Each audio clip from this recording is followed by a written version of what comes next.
మనకు 2022లో 23లో వరదల మూలంగా మరి కారణంగా ఇటంతా కూడా వరదలు వచ్చి ఇబ్బంది పడ్డారు.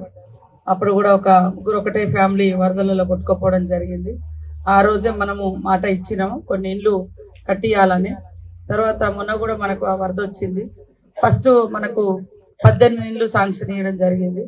ఇప్పుడు మళ్ళీ 21 ఇల్లులు మళ్ళీ ఇస్తున్నాం. కట్టుకునే వాళ్ళందరూ కూడా మొదలు పెట్టుకుంటే మరి ఇబ్బంది రాకుండా ఉంటది. గుడిసెల కాడ లేకుంటే చిన్న చిన్న వాటి కాడ వాగులెమ్మటి వంకలెమ్మటి ఉంటే మనకు ఇబ్బంది అవుతుంది. కాబట్టి కట్టుకునేటోళ్ళు కూడా కొద్దిగా జాగ్రత్తగా చూసుకొని ఒక పక్కకు పోయిన వరద వచ్చినట్టుగా కాకుండా దూరం కట్టుకోవాలని కోరుతా ఉన్నాం.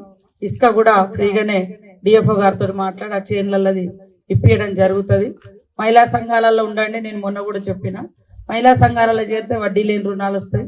అదే కాకుండా మీకు ఎదురు పెట్టడానికి కూడా ₹1,00,000 వడ్డీ లేని రుణం ఇస్తాం. మళ్ళీ బిల్లు పడ్డాక ఆ డబ్బులు అటు కట్టుకోవచ్చు. అట్లా మీరు మొదలు పెట్టక ముందే మీకు ఇల్లు శాంక్షన్ అయిందంటే ₹1,00,000 ఇప్పిస్తే మీరు మొదలు పెట్టిన తర్వాత బిల్లు వస్తా ఉంటుంది.